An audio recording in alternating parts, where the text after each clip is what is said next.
Beach FM, locals talking to locals. On the telephone line is our Labour Mana MP Kris Fa'afoi, Minister of Consumer Affairs, Minister of Civil Defence and Associate Minister of Immigration, and he does get to eat a meal and have a sleep now and again. Good morning, Kris. Good morning, Nigel. How are you? Well, it's a bit like that, I should imagine, for you now, is it?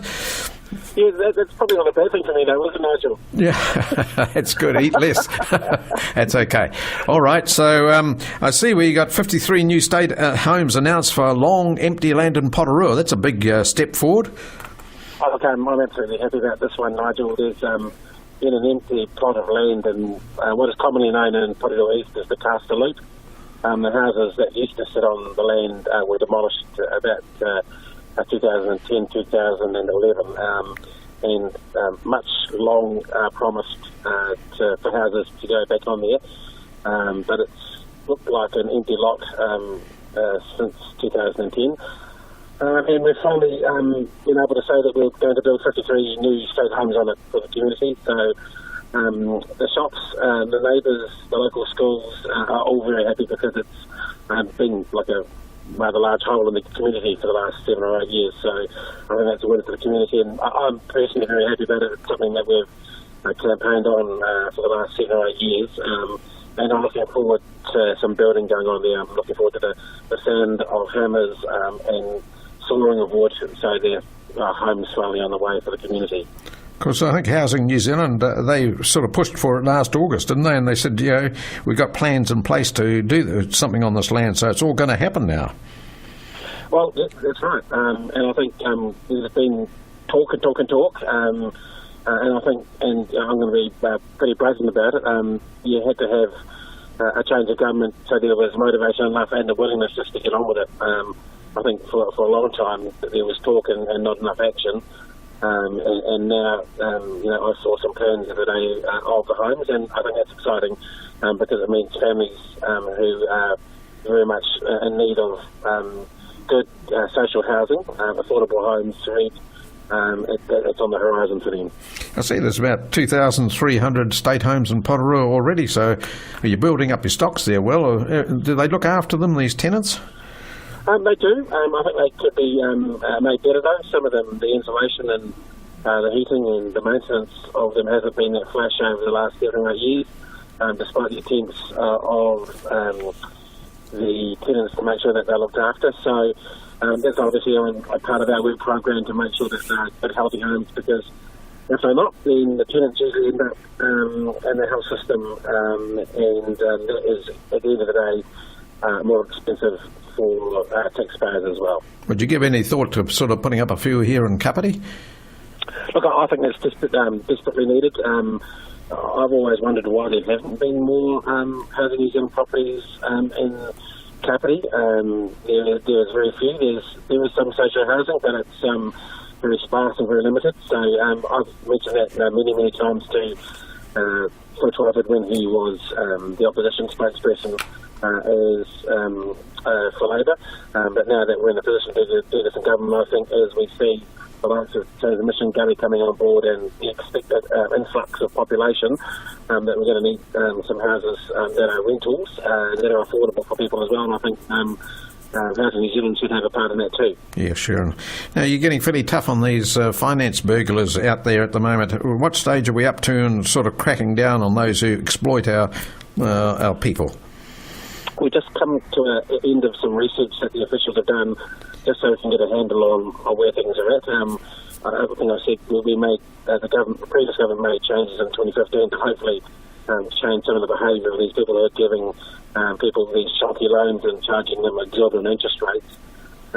Unfortunately, the kind of behaviour that was happening before the law change is still continuing.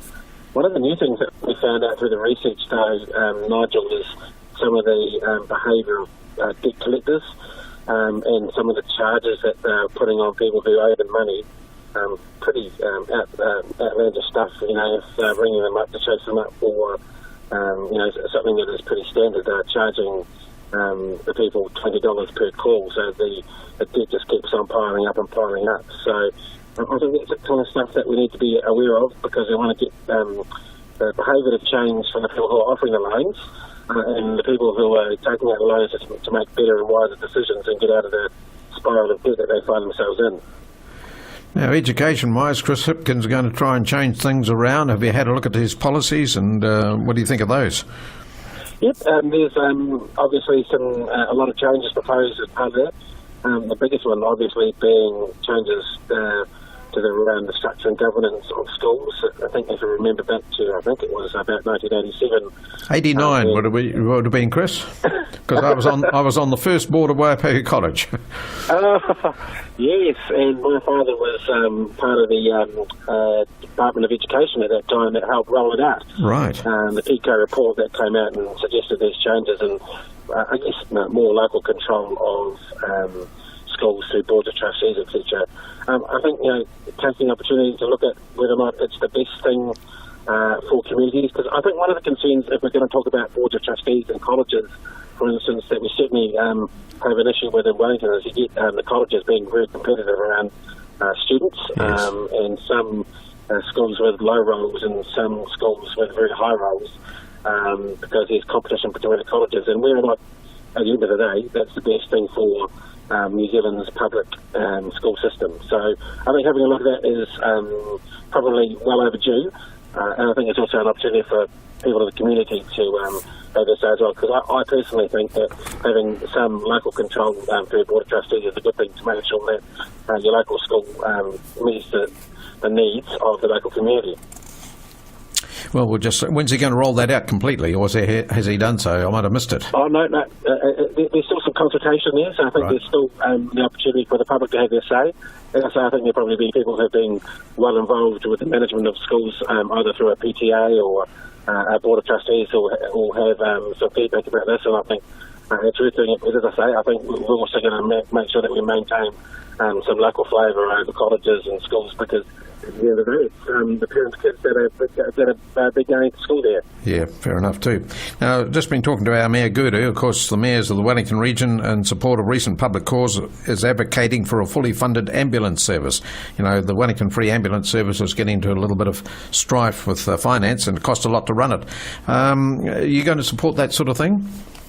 Look, I've had a conversation with Diana Crossan, who was the former chief executive of the Wellington Free Ambulance before she left. I think it was last year now, maybe about a year ago now, about the funding structure for the Wellington Free Ambulance. I think it's well worth having a look at, but also there's a flip side to this, and I think the Wellington Free, certain aspects of the Wellington Free Ambulance quite like having a bit of independence from the government, because they have got their funding primarily away from government sources and done fundraising as well. So I think it's worth having a look at it. If the mayors want to have a chat to the Wellington MPs about it, I'm sure we'll engage on that soon to make sure whether or not it's fully funded or not. Yes, because they've got to bring in the St John's. If they give it to the Wellington Free Ambulance, you've got to support the St John's too. Yeah, look, obviously Wellington is the only area in the country where St John's doesn't provide the primary ambulance service. And we're a little bit different to the rest of the country. It's off to the service itself. But if they want us to have a look at the funding mechanisms and whether or not the settings are right, then I think Wellington MP should get their heads together and have a bit of a chat with the mayors. Great. Now, while you're down the Chatham Islands eating that crayfish, did you sort of have a chat in the ear of the Air Chatham's people saying we need them to come through our airport? Yeah, look, I had a really good chat to Craig Emini, who's the Chief Executive of Air Chatham's, last Wednesday. I think the thing that we've got to be a little bit careful of, or just mindful of, is that Air New Zealand has made its decision. I asked Christopher Luxon, the Chief Executive, on the day that they made the decision whether or not he'd turn this around, and they've made a commercial decision to not. So, as far as I'm concerned, we've got to make sure we move forward, and at the moment Air Chatham's needs to tick off quite a few things in terms of its operations, and whether or not it thinks it can get bums on seats to make sure that the airport and a service can run. I'm pretty confident that we can make that happen, and I know that Guru is doing a great job behind the scenes, both at Air New Zealand and Air Chatham, and importantly, Todd Property, who own the airport, to ensure that I think a growing region has a link between itself and Auckland. So I've seen what's happened in terms of a petition recently. I would ask that that the community has some confidence in the likes of Guru and his team, and the likes of myself, to make sure we can go through some of these tick box exercises with the likes of your Chathams to make sure that, bottom line, they're confident that they can come here and do business. What I would say about Craig Emily is that when I did speak to him, he is a community-minded man. So if it makes sense to a community, he's interested. So I think that's a good sign for the community that he's really, really open to making sure that we have a link with Auckland via a new service. Sure. It's just not as easy as some people make it out to be to add to your airline services like Ed Chatham's just to come in and start picking people up. There's a supply of planes and supply of personnel that you've got to think about as well, such as pilots. Yeah, I think they're okay in that respect. I think yes, there are some kind of logistical issues. I think the real issue is making sure that they have the ability to tap into some of the back office stuff easily that Air New Zealand may have had. Obviously, Air New Zealand have got their website and people will filter through there.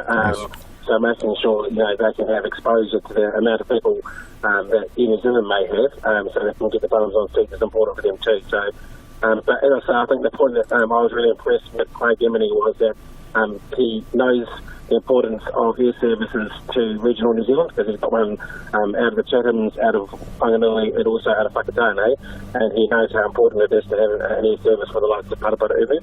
So hopefully we can get him across the line. Chris, thanks for your time this morning. Have a nice day in Parliament. Cheers, Nigel. Take care, everyone. 106.3 Beach FM.